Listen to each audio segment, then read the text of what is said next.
So, in part 2, we're moving on from effective academic listening to effective academic speaking. Of course, you're going to have vocabulary and grammar and listening and speaking throughout the whole chapter, but our focus here is how you can speak better.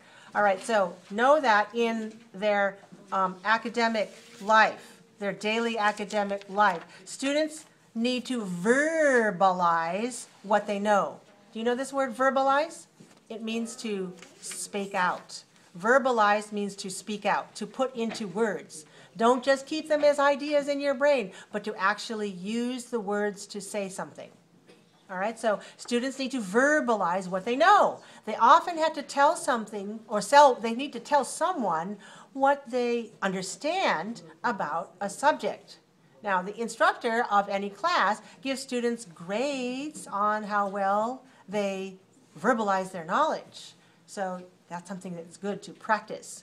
Often students retell parts of what they learned in a discussion, and then they relate this information to other information. They connect the information together. So next time we meet, you're going to do this, but I'm going to introduce to you how to do it. Okay?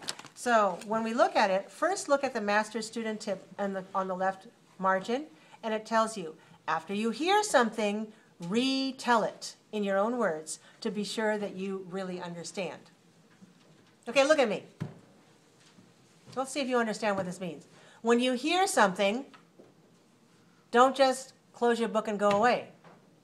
When you hear something, repeat it to yourself. Retell it. Say it again. When you say it again, even inside your own head, you can say it outside or you can say it inside. It helps you remember. It helps you review the information that you just heard. All right? So when you retell it, you say it aloud. And when you retell it with your partners, we're going to do it in this way. You're going to work with a partner to retell the information in the lecture. And you're going to look at the main points and supporting points in the outline. And the outline's the one on page 18 and page 19. And remember, this is not a dictation. So you don't write down the whole lecture. You just get the main points and the supporting information. And you want to be able to retell this information in complete sentences. The first time I'm going to let you do it by looking at your notes. But the second time I'm going to let you do it without looking at your notes. All right, so you should be prepared to do that. You need to review the lecture, and then you need to retell it to yourself. So you'll be able to retell it to a partner when we meet again. Is that clear? Yes. Okay. Now let's take a look at what else you're going to do. Activity 22. Activity 22 is using make. Here again, we're trying to use that pattern. There's no CD. This is just reading and writing. And you're going to make your own sentences that answer these questions. In pattern A, you're going to practice these, the pattern where we use a verb at the end. So hearing popular music makes me sing, for example. And here you have some questions. What does a scary movie make you do? What does a funny joke make you do?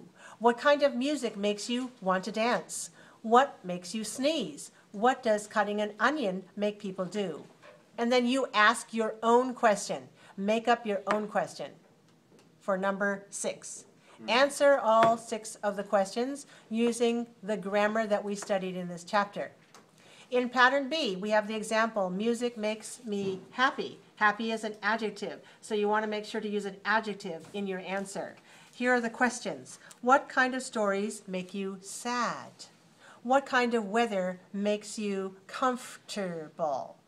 What does your mother do that makes you happy? Or you can choose, if you don't want to use mother, you can choose son or girlfriend or instructor. Circle one of the words you want to use in your sentence and then give the answer according to your sentence. What situation makes you tense? What kind of exercise makes you strong? And number 6, you ask your own question using an adjective, and then you answer it. And you'll be ready to ask and answer these questions when we meet again. You can use the video to help you pronounce the questions well with good pronunciation, stress, rhythm, and intonation. We're going to do a lot more with intonation in the following activities, activities 23, 24, and 25. because we want to look at using falling intonation on statements. La la la la la. Music is an important part of every culture. And we also want to look at activity 24 using rising intonation in yes-no questions. When we rise on these questions, for example, is music an important part of every culture? Now, of course, I'm exaggerating in order for you to hear it easily. You'll hear these on the audio because you can see there's a symbol for the audio recording. And 25 is using falling questions on WH questions. La la la la la. What kind of music do you like? All right, so you will hear these and you will practice them. Please write an answer to each of the question and be ready to do the question and answer. When you do activity 26 on discussing likes and dislikes, we're going to look at how we can use different phrases to ask questions. So on the left side, you'll see some question starters. And on the right side, you see some statement starters to give answers to the questions. You're going to listen to the audio, and let me recommend how to do it. When you listen to it, don't turn the page yet.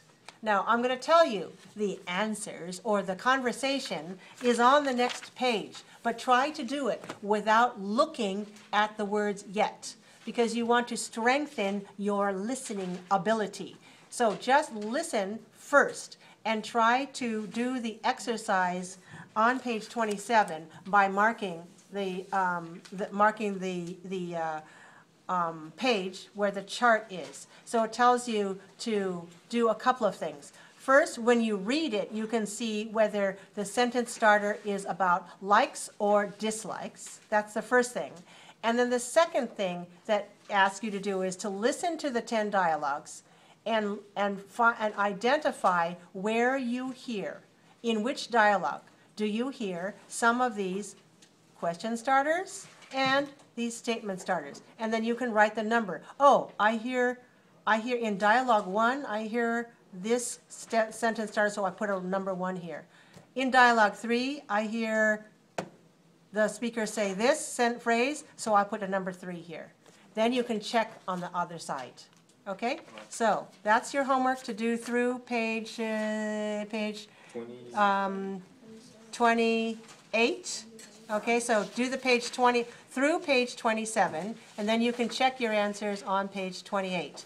And we will probably also do the music survey on page 29. So I recommend that you read it, and then you'll be prepared to understand how to do that in class. All right, thank you very much.